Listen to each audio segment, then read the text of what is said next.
Pues bueno, se incorpora a esta mesa redonda Enoch Castellanos. Esta mesa formada por Pablo Victoria, Ramón Tamames y Marcelo Gullo. Enoch Castellanos es ingeniero químico de México, es el actual presidente de la Cámara Nacional de las Industrias de la Transformación de México. Y bueno, va a tomar primero la palabra y luego ya entramos en el tema central de la charla, que ¿es posible una nueva carrera de Indias en el siglo XXI? Muy bien, muchas gracias.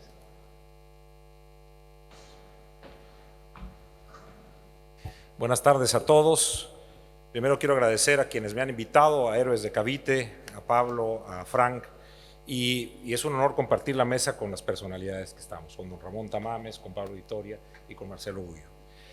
Quiero contextualizar de lo que vamos a hablar porque hemos escuchado mencionar al galeón de Manila, la nao de China, pero ¿qué era esto? Es muy importante analizar el pasado, el presente y el futuro. El mítico galeón de Manila. El galeón de Manila, también llamado galeón de Acapulco o nao de China, era el nombre con el que se conocía a las naves que cruzaban desde el Océano Pacífico a América. En América hacían un transbordo de carga, lo que llamamos ahora multimodal, lo pasaban a lomo de mula entre Acapulco y Veracruz, y en Veracruz estaba toda la flota española que trasladaba los bienes desde Asia. Esto lo hacían una o dos veces por año entre Manila, Filipinas y los puertos de la Nueva España, principalmente en Acapulco, pero también tenían algunas derivaciones a San Blas, en el puerto de Nayarit, o a Manzanillo. Este galeón protagonizaba la travesía filipina, México, Nueva España, de una ruta comercial que se extendía desde Europa hasta América y a la región de Asia-Pacífico, convirtiéndose en la primera ruta de comercio mundial, y esto hay que significarlo mucho. Además, era la más larga de su época.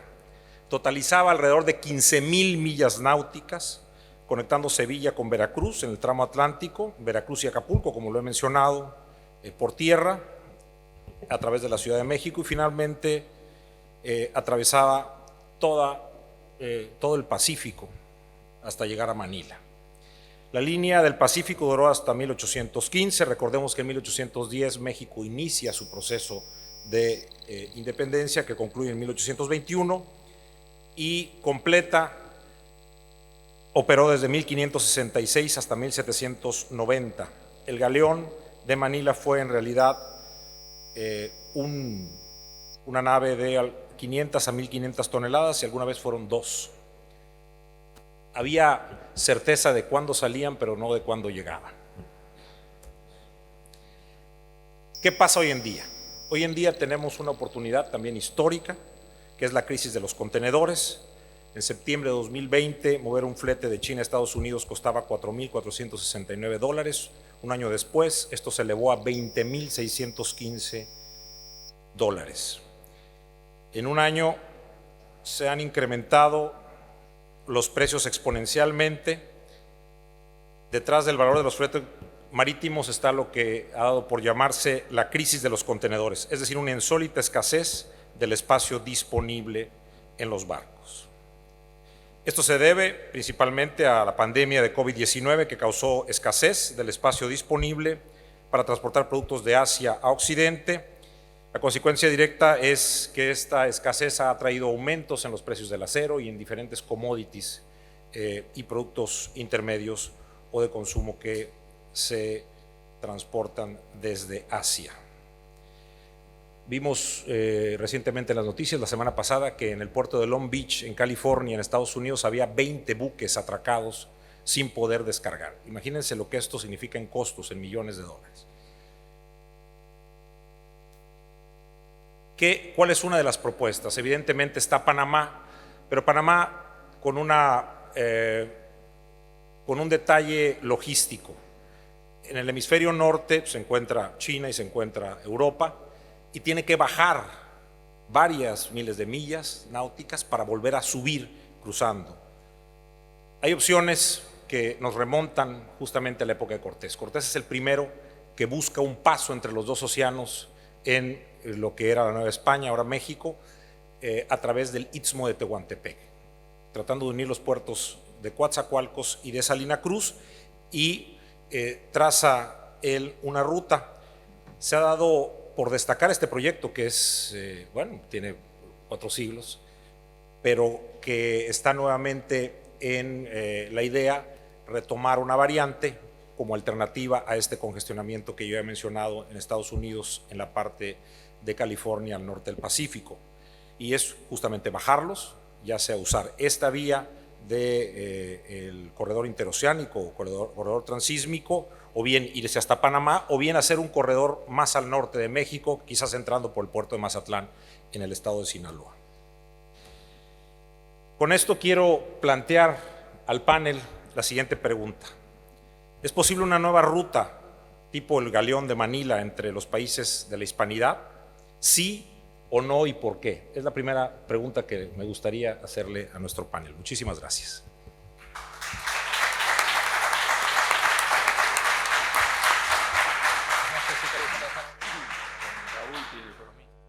Vale. Ramón Tamames, si quieres responder a la pregunta primero.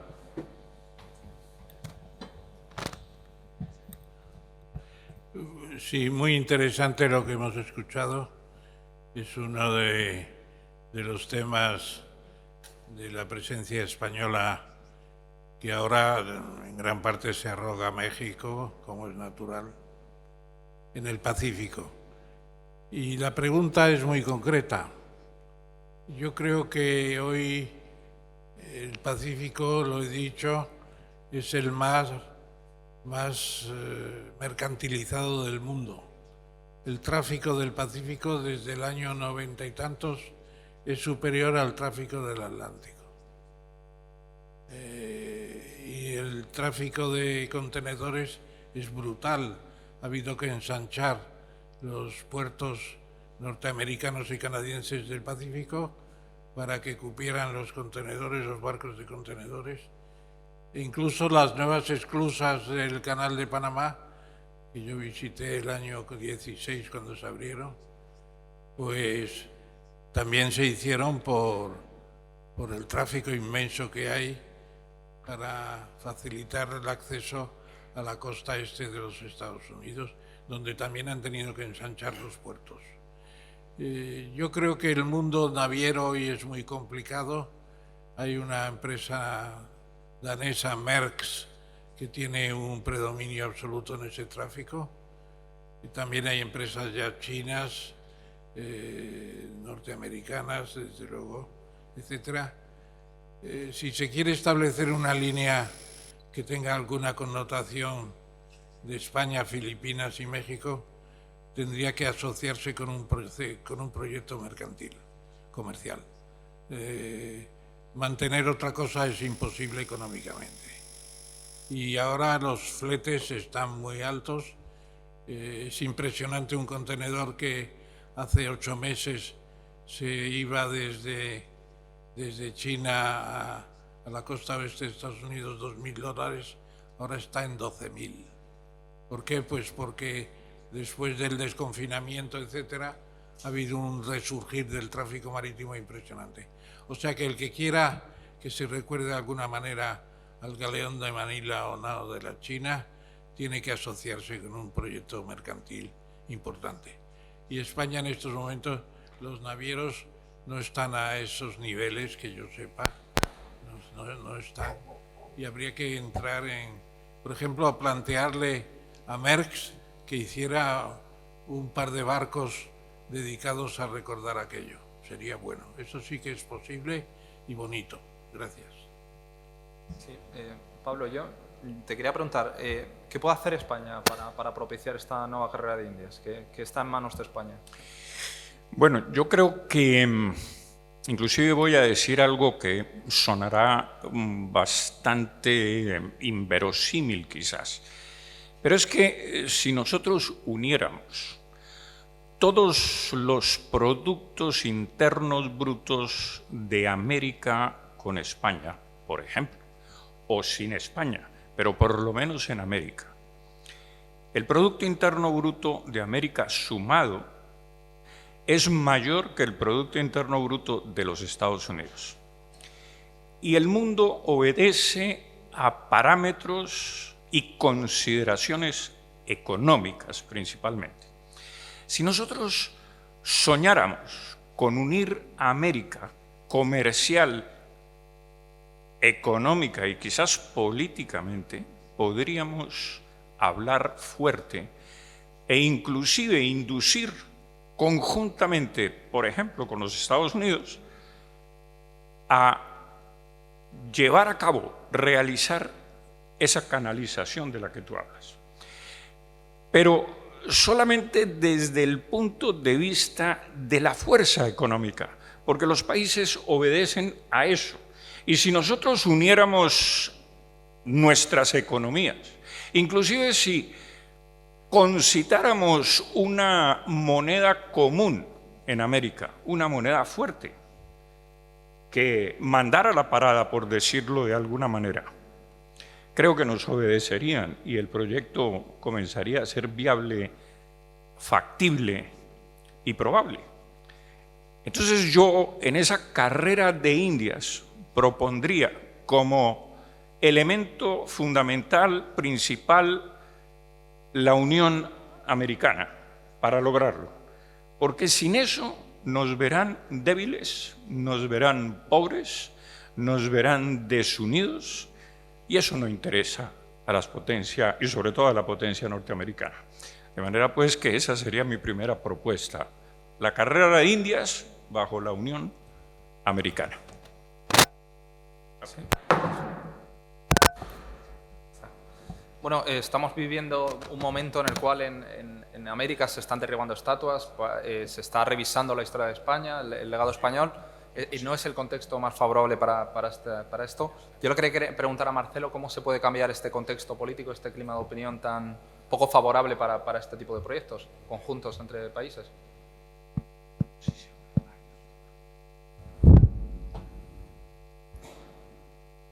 Bueno, el cómo se puede cambiar, estamos dando una muestra ahora acá, una muestra también es el documental que vimos ayer, es decir, nosotros tenemos que dar una gran batalla cultural.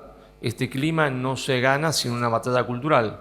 Es decir, los negros legendarios han conseguido la hegemonía cultural, pero han conseguido esa hegemonía cultural en las universidades, en los colegios secundarios, no porque tengan razón, sino porque no ha habido valentía para oponérsele y para decir, señores, eso que ustedes dicen no es verdad, ¿verdad?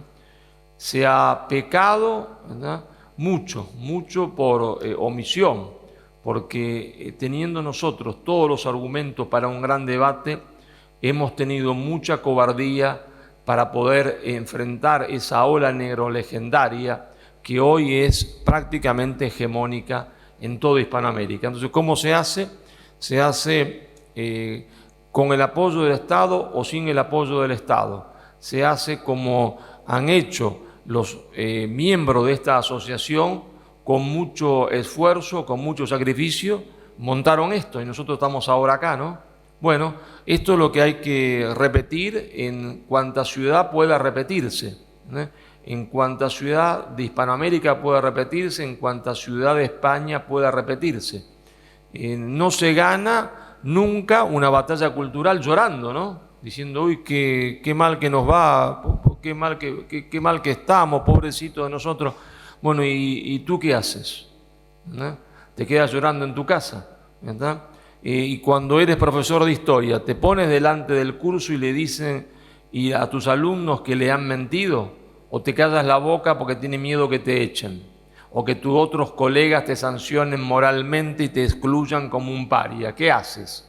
Bueno, esa lucha depende de cada uno de nosotros. Que yo siempre digo que Dios nos ayude si somos capaces de ayudarlo a Dios, porque si no, no merecemos nada. Muchas gracias.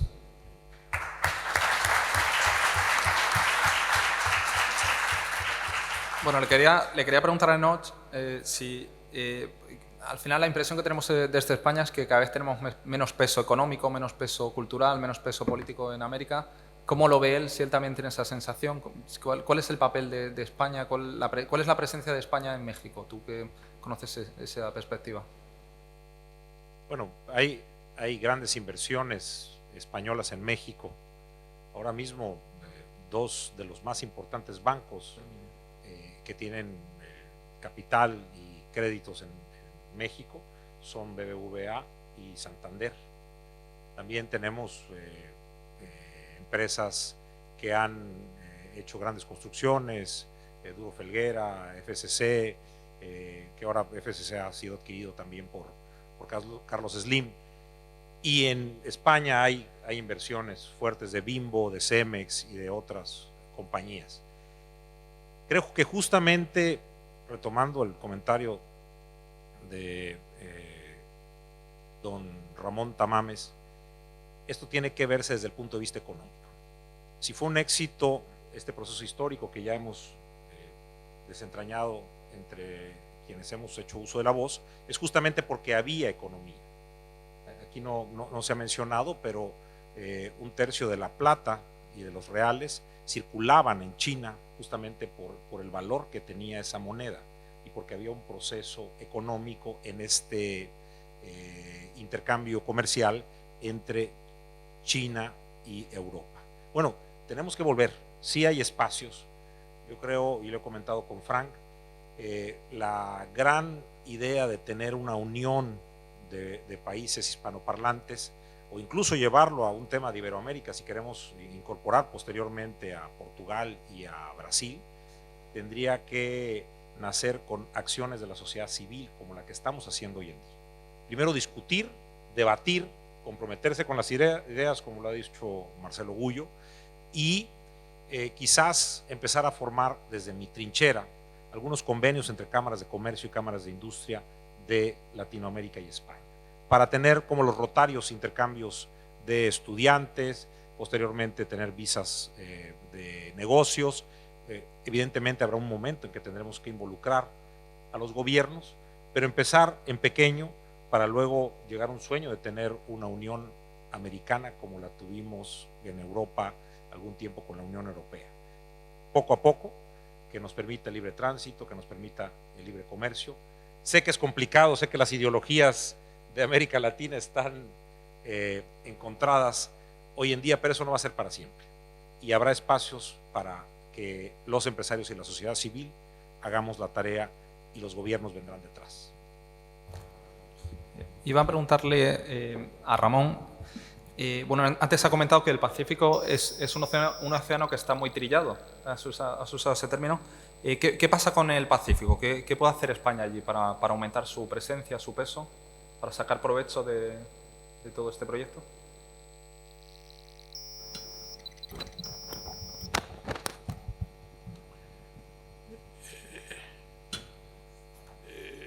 La pregunta del millón, si se quiere. También se puede decir que es una pregunta poética, porque las aporías no tienen contestación posible. ¿Qué puede hacer España? Hubo un momento en que parecía que España iba a tener una posición más relevante internacional y sobre todo pensando en Iberoamérica.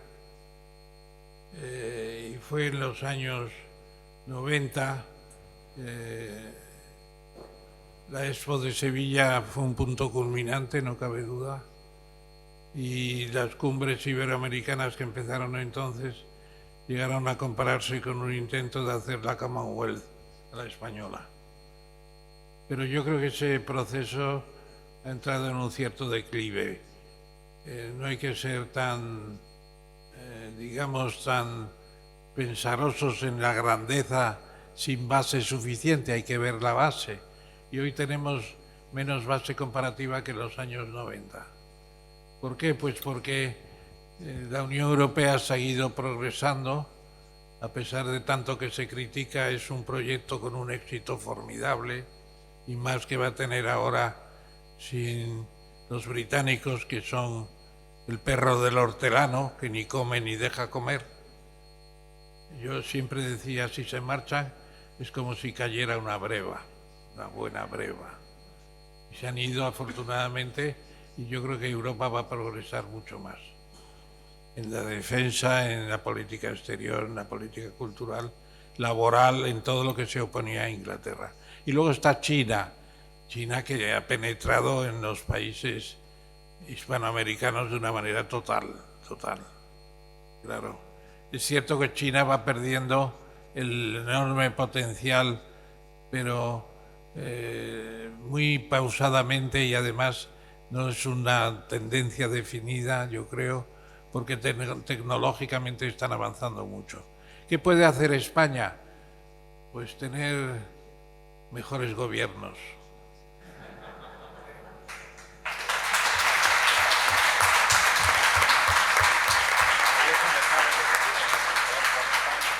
A mí cuando me preguntan qué ministros españoles han sido buenos, digo, ¿incluye usted a los llamados franquistas o no? Porque si incluye a los llamados franquistas, no hemos tenido un ministro de Comercio como Ullastres, nunca. Ullastres fue un genio y además preparó no solamente el plan de estabilización del 59-61, y Gavestani en la agricultura le removió la agricultura española totalmente. Y qué sé yo, pues Girón fue el creador de la seguridad social, que la gente piensa que fue Felipe González, y no. Felipe González ha hecho cosas, pero no creó la seguridad social. Que por cierto estaba entonces Lord Beveridge en Inglaterra preparando la reforma de la seguridad social, y allí mandó Girón a un espía como a Jorge Juan lo envió, me parece que fue Carlos III, Fernando VII, VI, no me acuerdo ahora. Yo creo que España tiene que tener mejores gobiernos, y sobre todo gobiernos que no desprecien la historia.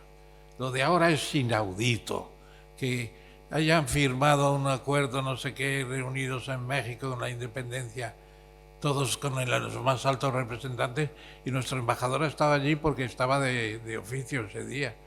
No, ni caso. La carta de AMLO nos gustará poco o menos o más, pero no la hemos leído porque no la han dado publicidad. Y segundo, ¿se ha contestado por el rey? Tampoco lo sabemos. Es que es inaudito. Es que lo que son los 500 años de México, tiene que venir la UNAM a presentar 15 libros, que los vamos a presentar la semana que viene, y son unos libros formidables. Entonces, ¿qué pasa? Pues que hay una especie de sentimiento de complejo de inferioridad, compatible con un triunfalismo absurdo, con unos experimentos sociales lamentables, etcétera, etcétera. Y todo eso nos aleja, claro. La admiración que había España en los años 90, se hablaba de la reconquista, se decía la reconquista. Estaban llegando las empresas españolas, que tú lo has dicho muy al principio, es verdad, estaban todas entrando.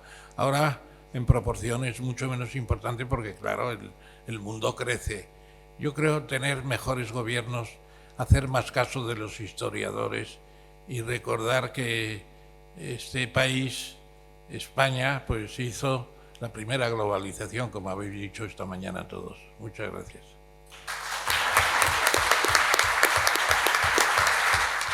Bueno, Pablo, ¿cómo se cierran acuerdos económicos y acuerdos de este tipo, ¿no?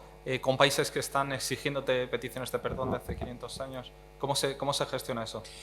Bueno, yo creo que, como el mundo, ya lo dije, se mueve esencialmente no solamente por la ideología, sino también por esa ideología política, sino la ideología económica. Las cosas tienen un principio.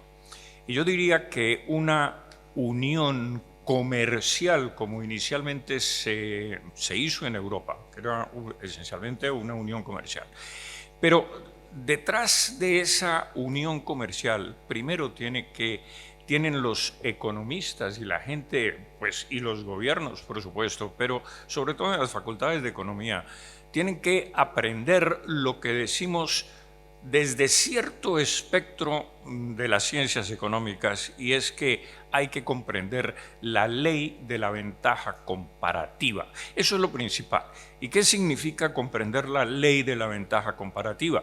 Significa entender que el libre comercio beneficia a todo el mundo. ¿Y por qué beneficia a todo el mundo el libre comercio? Primero, porque hay países que producen determinados bienes y servicios con mayor eficiencia que otros países. Y que si esos otros países que producen esos bienes y servicios con menos eficiencia, pues evidentemente tendrán unos costes mayores de producción. Entonces hay que dejar que unos países produzcan ciertos bienes y servicios y otros produzcan otros. Y en ese intercambio es que reside el progreso y el bienestar humano. Es decir, el libre comercio fomenta el progreso, el bienestar humano, el Producto Interno Bruto, el Producto Per Cápita, todo eso lo aumenta, y el desarrollo. Entonces, a mí me parece que hay que enseñar bien la economía, pero lo que no puede ser es que los economistas, sabiendo algunas cosas, por lo menos algunos principios de esta naturaleza, se sometan a la ideología política que siempre oscurece el conocimiento científico y el conocimiento de la economía. La mente no puede estar oscurecida por la ideología, sino tiene que estar iluminada por la razón. Y entonces hay que empezar por enseñar el ABC de la economía, que está a la vista, cómo Europa ha progresado con el libre comercio, para que nosotros intentemos una unión, primero comercial. La política vendrá después, si es que viene por antonomasia, pero lo primero es entender que hay que demoler las fronteras económicas, las aduanas que impiden el libre desarrollo del comercio, para que haya una integración primerísimamente económica, para que después, a resultas de eso, pueda existir el progreso y pueda realizarse el canal que tú propones. Muchas gracias.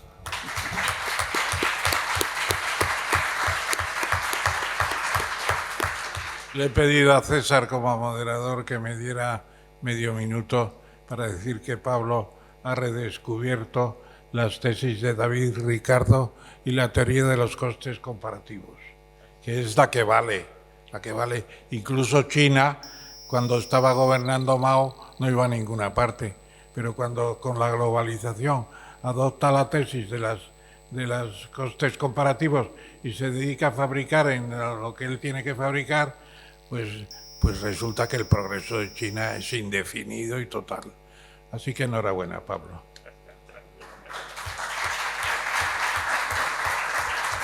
Bueno, la Nueva España prácticamente era el centro de este imperio global, de este imperio español. ¿Cuál es el papel que tiene que jugar ahora, hoy en día, México en todo este proyecto y en el futuro de la hispanidad, Marcelo?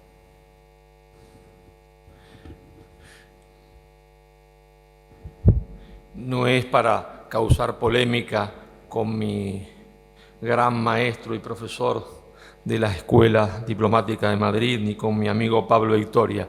Yo creo todo lo contrario. Creo que el libre comercio es una ideología, ¿verdad? Pero no es para charlarlo ahora. He escrito 2 libros sobre eso y solo puede aplicarse en determinadas condiciones.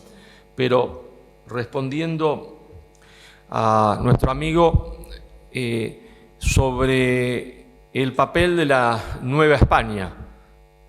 Digo Nueva España, fíjense que no digo México, digo Nueva España, porque la única verdad es la realidad. Para que exista un proceso de reunificación, hacen falta núcleos de aglutinación con determinada potencia. Yo vengo de Argentina. Nosotros tenemos un gran territorio, una gran cantidad de riqueza, pero tenemos un talón de Aquiles. Prácticamente no tenemos población. Somos insignificantes en población. Para crear algo importante hay que tener una masa de población. Claro, una masa de población requiere también después otras condiciones, como la preparación de esa masa de población. Pero hay un país que inevitablemente debería haber ejercido y debe hacerlo en el futuro, un rol fundamental. Ese país es México, porque tiene 140 y pico millones de habitantes. Pero México, que está llamado a ejercer ese rol, solo podrá hacerlo cuando entienda que ser mexicano es ser hispanoamericano. Cuando solo entienda que ser mexicano, que no se puede ser mexicano sin ser hispanoamericano, porque México, como Argentina, como Chile, son simplemente, decía José Enrique Rodó, patrias chicas de una magna patria. Patrias chicas de una patria grande, decía Ugarte, Manuel Ugarte. Solo cuando se entienda eso, entonces el enorme potencial de México, liberado de la leyenda negra, concibiéndose a sí mismo como un hermano mayor, podrá arrastrar, se entiende, con su enorme peso demográfico, económico y geopolítico, un proceso, se entiende, de catalizador hacia la unidad. Pero eso requiere que México sepa que ser mexicano es ser primero hispanoamericano y después mexicano. Y para eso hace falta terminar, se entiende, con la leyenda negra, que es el huevo de la serpiente. Si no se termina con ese huevo de la serpiente, nada se va a mover en Hispanoamérica, nada se va a mover en España.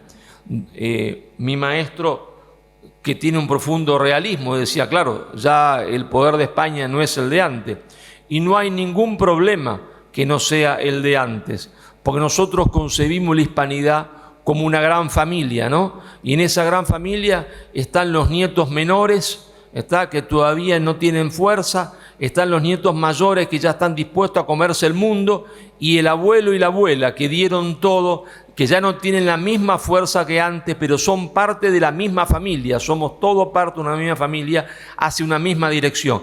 Si concebimos nuestra historia de esta manera, entonces podremos hacer la sinergia suficiente para que la familia vuelva a reunirse y no habrá problema de quién tenga más fuerza o menos fuerza, quién debe aportar el mayor sacrificio o el menor, porque cada uno aportará en la medida de lo que pueda lo que tiene que aportar. Muchas gracias.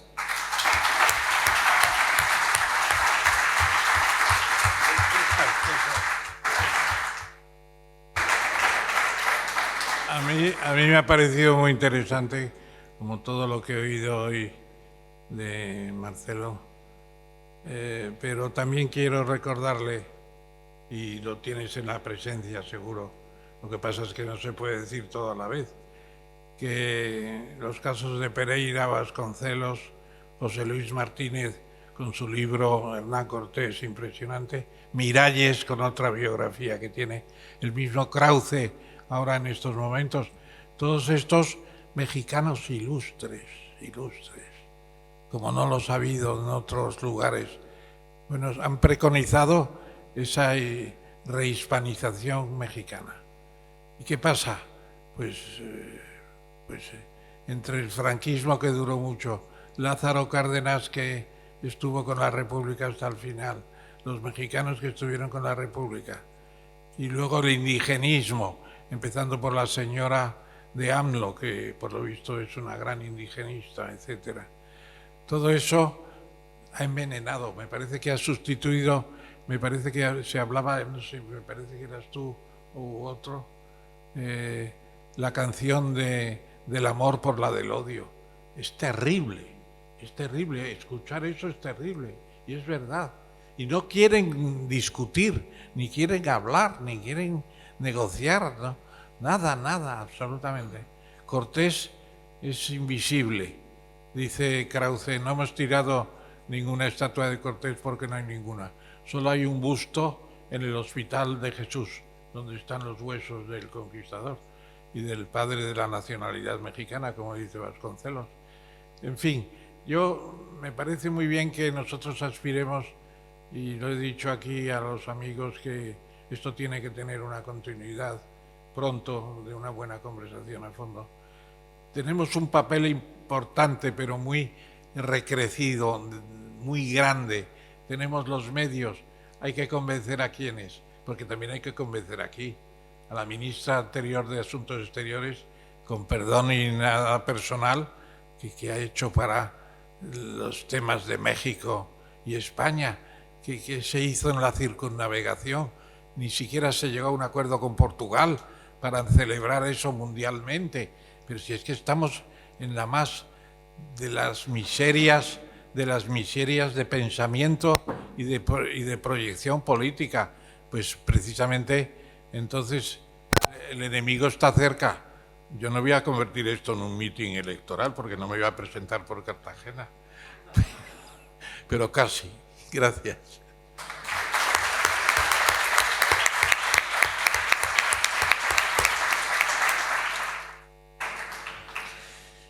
Bueno, cuando he sido invitado a este congreso, a este foro, le pregunté a Frank, que me hizo el favor, si era yo el único mexicano en participar o había más invitados. Me dijeron, no, tú eres el único.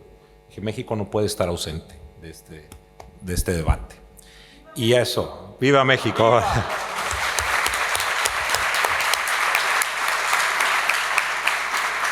Y viva España también, y viva Hispanoamérica. El caso es que este debate ha sido de intelectuales. Ya escuchamos a José Vasconcelos, por mi raza hablará el espíritu, a Enrique Krauss, por cierto defenestrado por el gobierno actual. Y tenemos que bajarlo a los estudiantes, a los millennials, a los jóvenes, a la clase media. Porque me atrevo a decir que no solo en México sucede, pero en el resto de Hispanoamérica nos sentimos pueblos sin rumbo, renegamos de nuestra raza indígena y renegamos de nuestra raza española. Y esto se tiene que acabar. Y lo que estamos haciendo aquí, discutiendo la hispanidad, hablando de los aportes tan importantes económicos, en derechos humanos, en leyes, debe de privilegiar con datos duros, con la objetividad, pero la objetividad de la historia.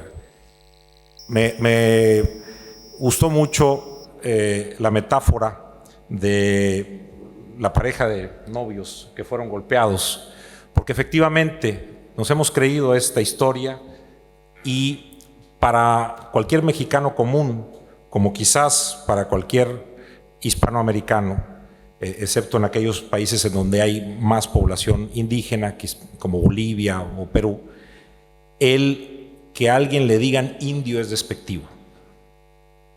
Y tampoco les gusta que los asocien a España.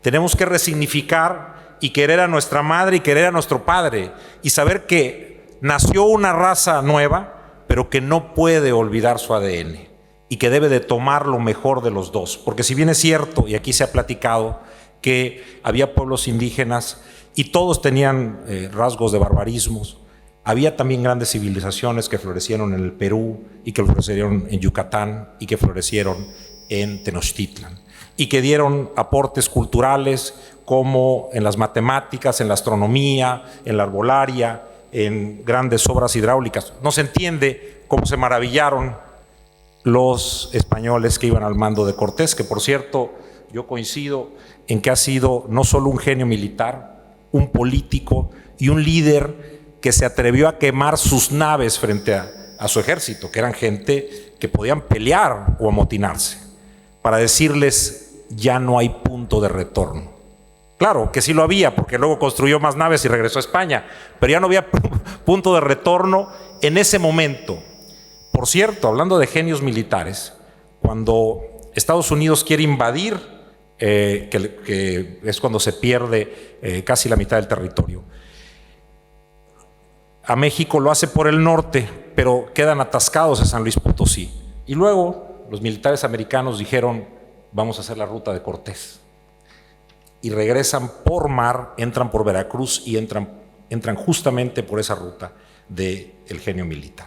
No se puede entender tampoco, perdón por extenderme un poquito en el uso de la voz, la participación de doña Marina o Malinche es la que le da la idea de cosmovisión que se tenía en ese entonces de México. Es la que hablaba náhuatl y que le empieza a traducir del náhuatl al maya a Jerónimo de Aguilar para que le tradujera a Hernán Cortés. Pero en un lapso corto de tiempo, entre lo que llegan del sur de Veracruz a Veracruz y a Tenochtitlan, aprende español. Una mujer que es realmente nuestra Eva y que con esa unión de pueblos que habían estado sojuzgados, que habían estado maltratados y pagando tributos, como los totonacas o los tlaxcaltecas, se logra la conquista de México. Por supuesto que tenemos que desaprender lo aprendido para generar nuevas ideas y para lograr la unión de Hispanoamérica. Y por supuesto, esa Hispanoamérica tiene que estar unida con España, porque el idioma es lo más fuerte que nos ha dejado, y la teoría cristiana, que aquí se ha hablado también de la teoría social de la Iglesia por parte de Pablo. Creo que al final ese es el futuro que nos depara a una hispanidad viva, una hispanidad renacida, y algo de lo que todos podamos sentirnos orgullosos a ambos lados del Océano Atlántico. Muchísimas gracias.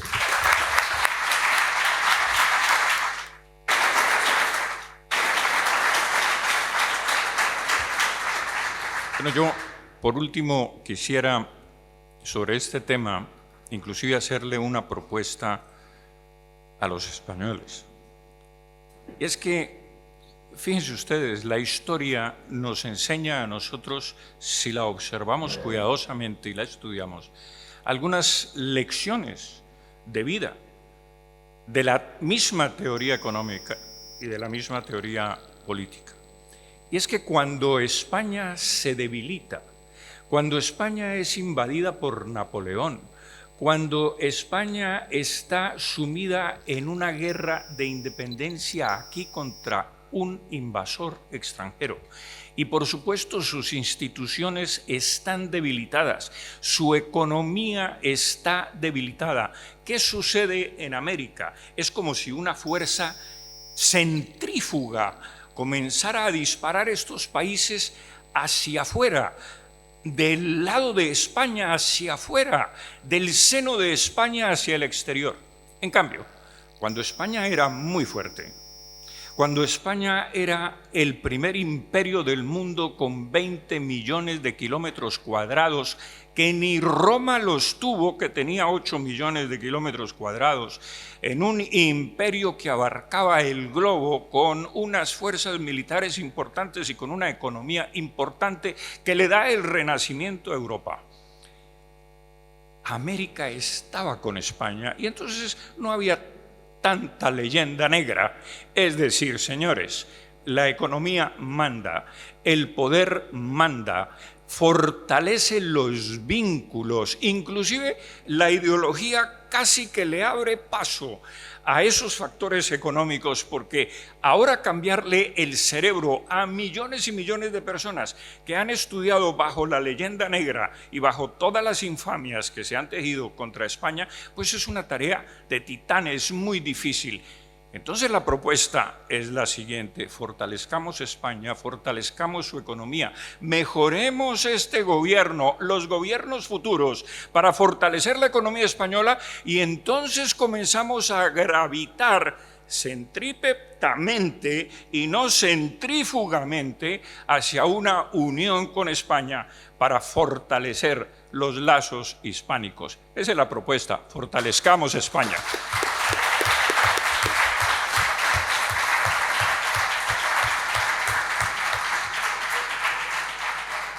Vamos a pasar a la fase de preguntas. Lo que sí que por favor pido es que sean preguntas muy directas, que no nos extendamos porque no tenemos mucho más tiempo.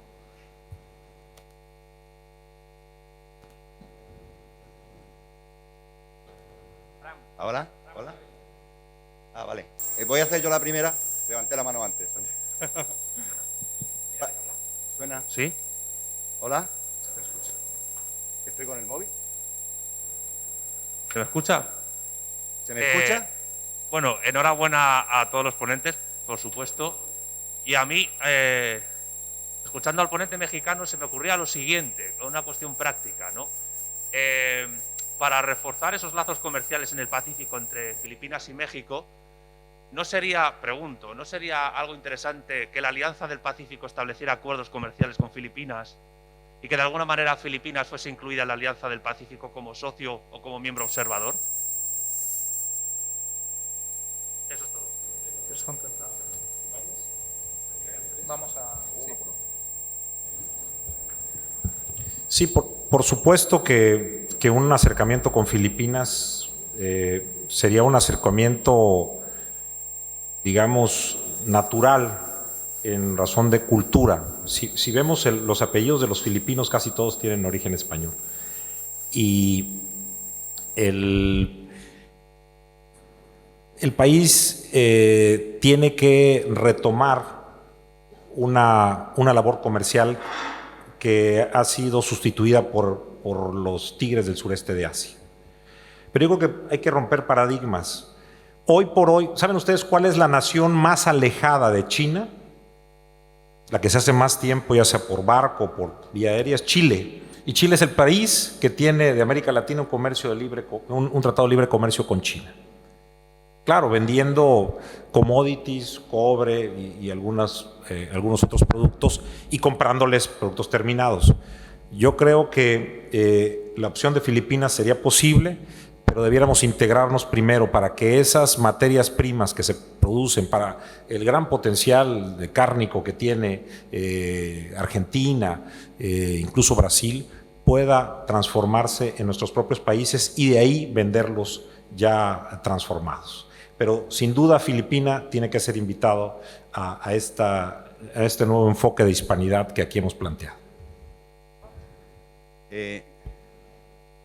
¿Hablo? No, bueno, yo quería hacer como participante en la organización del evento.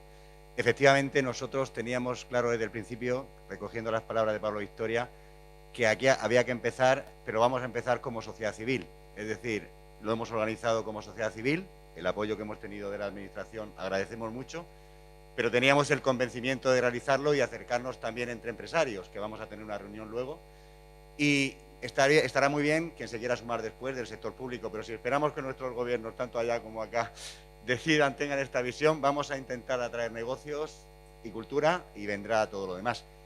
Y solamente el segundo comentario, efectivamente China, defendemos mucho las tesis de Marcelo Gullo de los próximos 40 años, la guerra comercial anglosajona, las alianzas que se están haciendo frente a China. Y creo que España, históricamente, el imperio ha sido un ejemplo de reparto equitativo, plata de la más pura con China, frente a lo que a lo mejor hicieron los ingleses con las guerras del opio o hicieron los americanos con la construcción del ferrocarril y los coolies que iban a Estados Unidos. Creo que los españoles, y habría que poner en valor, los españoles de aquí y de allá, con China, que va a ser una potencia, está siendo ya y va a ser, creo que es interesante que pongamos en valor cómo hemos tratado con equidad, con discusión, lo que fue Filipinas, lo que fue el Galeón de Manila y lo que fue el comercio que fuimos nosotros con ellos. Gracias.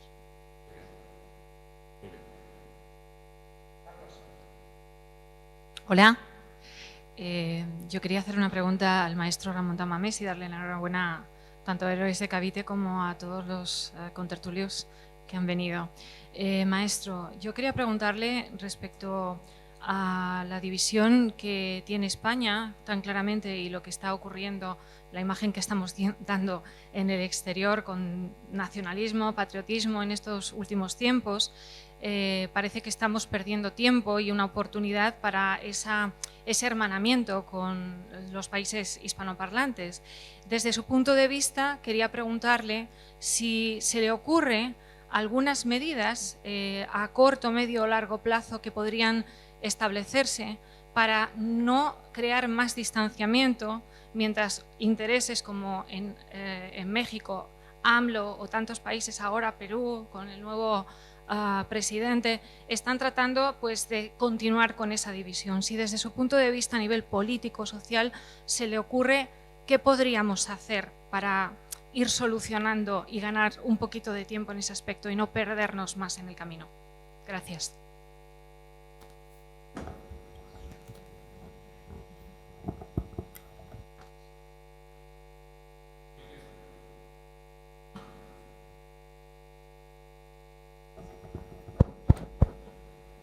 Claro, ¿qué podemos hacer mientras no se resuelven otros problemas? Es muy difícil, evidentemente. Por ejemplo, la doble nacionalidad que se hizo en los años 60, pues fue una gran operación. Y se dio la entrada que a los hispanos de todo el mundo para ser españoles más rápidamente y en mejores condiciones. Incluso ya había habido una idea parecida, más concreta, a los filipinos, Y esa fue la razón de la inmigración filipina, que en esos años fue impresionante. Había un filipino en cada casa ayudando, hombre, tanto como en cada casa, ayudando a los labores de domésticas. Tremendo lo de los filipinos. Y no tuvieron un tratamiento especial para hispanizarlos, porque vinieron hablando tagalo y un mal inglés, y se marcharon hablando tagalo, un mal inglés y un mal español. No se cuidó para nada, y eran miles, decenas de miles. Y después la situación es distinta desde el punto de vista de la lengua. No hay por qué enseñarle el español a los ecuatorianos ni a los peruanos, etcétera. Pero yo diría que hay que trabajar en ese sentido. Tendríamos que tener 2 o 3 universidades para hispanoamericanos, y que hubiera españoles de los 2 hemisferios, para decirlo claramente. Tendríamos que tener un Consejo Superior de Investigaciones Científicas que coordinara mucho más experiencias comunes. Incluso una iglesia española que tuviera marketing, porque no tiene marketing, la iglesia española es un desastre. Se lo he dicho al presidente de la conferencia episcopal varias veces. Y también incluso tratar de tener un diálogo, una conversación. Alfa y Omega, que es un suplemento religioso del ABC, hace algo de eso. Pero claro, ¿qué va a hacer? El ABC no puede tampoco convertirse en un ministerio de la cultura para la Iglesia hispanoamericana.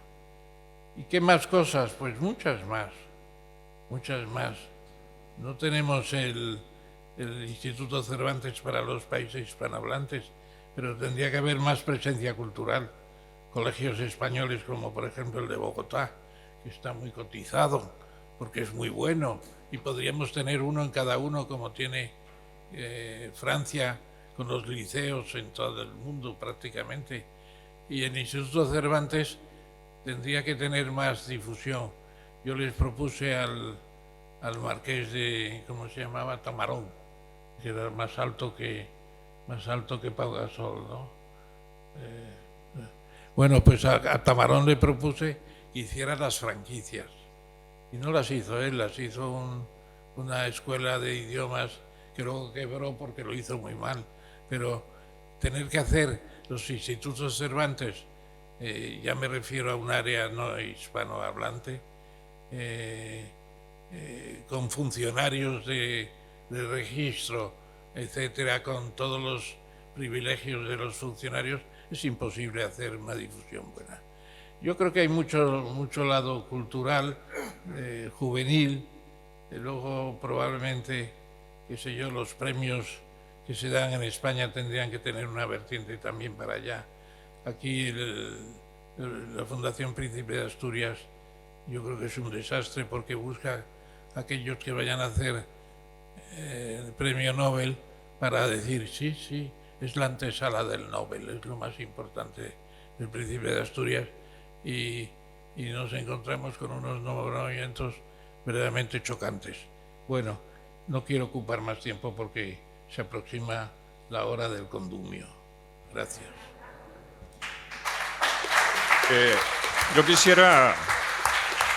quisiera contestarle, señora, yo quisiera contestarle a usted esa pregunta que hizo con una reflexión y con una anécdota.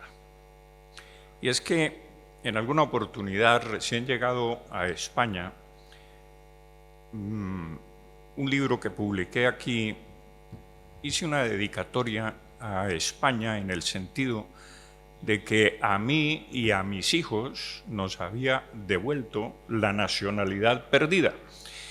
Y ese aspecto de las nacionalidades y de las fronteras para mí ha sido un poco fascinante, entre otras razones porque es un problema humano tan arraigado y tan profundo, que esas fronteras imaginarias nos separan. Pero en el caso hispanoamericano, yo creo que España sí debería hacer, como tú lo propones, Ramón, un esfuerzo por agilizar los visados, la incorporación de muchos hispanoamericanos a España, porque somos asimilables, perfectamente asimilables. En cambio, en algún momento, creo que con Zapatero se privilegió muchísimo la inmigración musulmana, que son irreductibles y que no se integran. Entonces, y la anécdota viene a cuento porque una vez recibida la nacionalidad, con lo cual, por supuesto, agradecemos a las autoridades y al pueblo español, que nos devolvió esa nacionalidad, que la tenemos en este momento. En alguna oportunidad que estuve en la inauguración del año judicial y me invitaron y estaba Su Majestad Juan Carlos I allí, y entonces uno de los magistrados del Consejo del Tribunal Supremo, muy amigo nuestro, le dice: Majestad, le presento a un senador colombiano. Entonces me dice: ah, usted es colombiano. Y le digo: no, Majestad, en realidad soy español, pero hacía 300 años que no venía por aquí.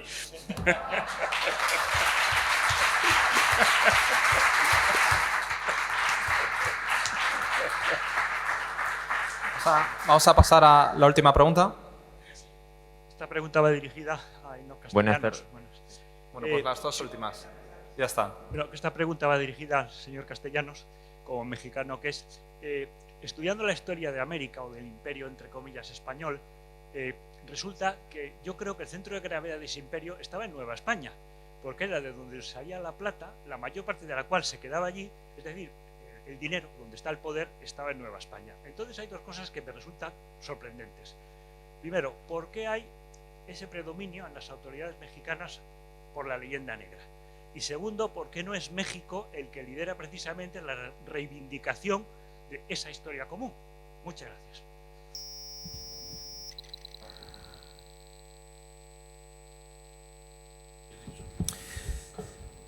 Bueno, yo contestaría diciendo que la historia de México es una historia muy turbulenta.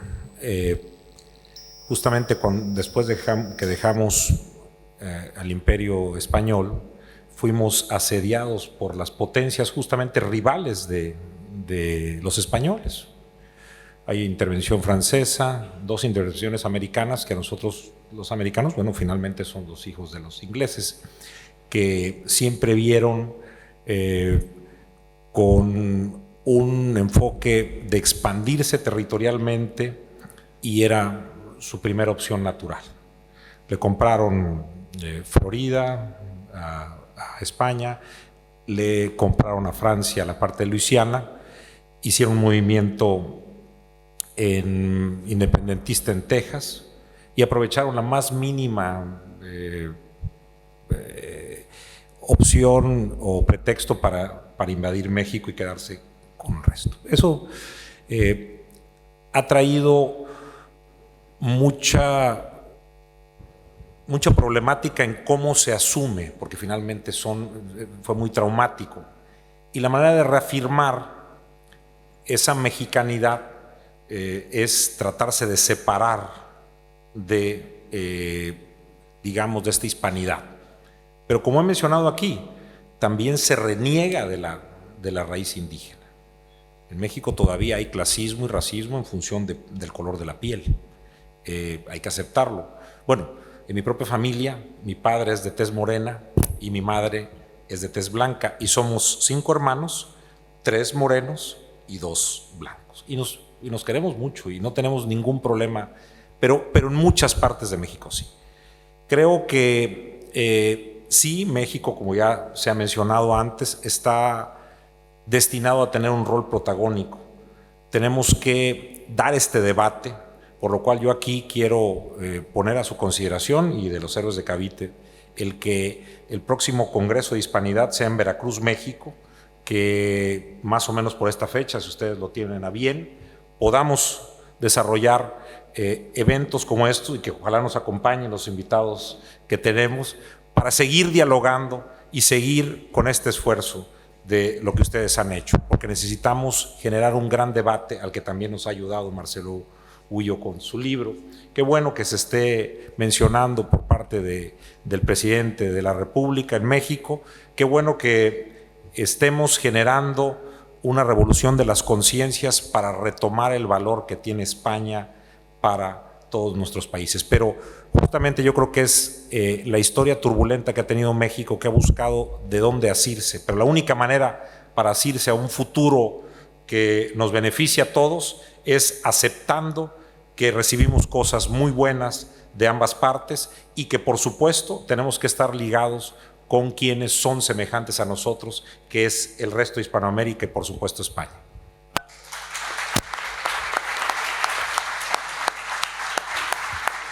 Muy rápido. ¿Se me oye bien? Buenas tardes, muchas gracias a todos los ponentes. Precisamente quería enlazar con lo que ha dicho el último ponente, de los distintos tonos, ¿no?, de piel, y qué bien podíamos convivir todos.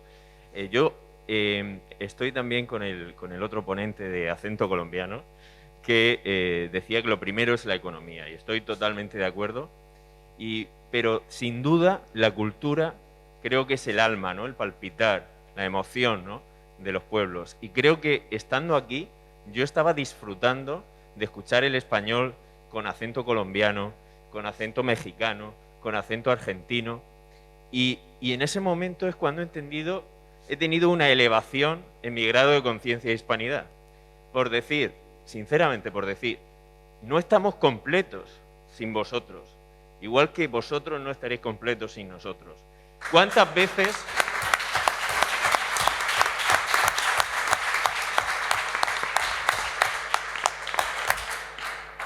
veces hemos estado en un congreso internacional y qué pocas veces todos los ponentes hablaban en castellano, hablaban en español? Eso ha sido un lujo y me pregunto ¿por qué? ¿Por qué no ocurre eso más cuando somos tantos millones de personas? Creo que lo primero que tenemos que hacer es tener necesidad los unos de los otros y abrazar esa cultura que tenemos todos juntos. Gracias.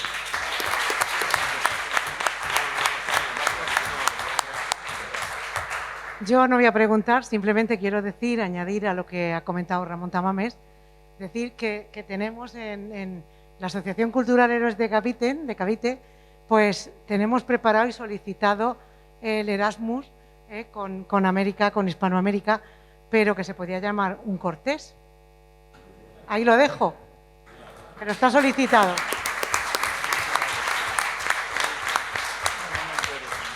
Bueno, pues se reanudan las conferencias, se reanudan luego a las 5 con una tarde muy naval, muy relacionada con la carrera de Indias y bueno, pues hasta luego.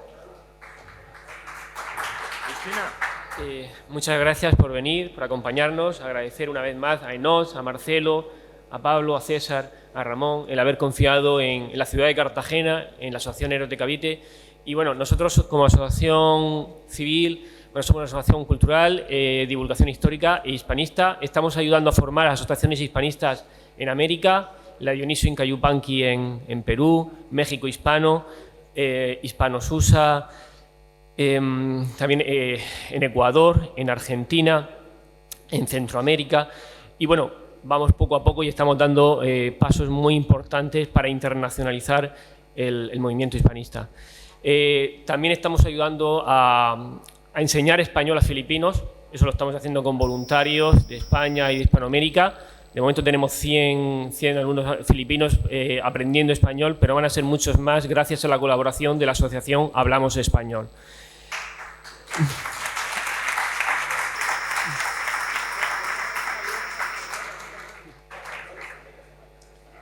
Y bueno, un consejo. Hace unos 2 semanas antes del estado de alarma hicimos la presentación de la Asociación Cultural Héroes de Cavite. Solamente asistieron 5 personas, así que mi consejo es que nunca dejéis de intentarlo porque no sabes cuándo va a ser la próxima vez que va a dar resultado. Muchas gracias a todos.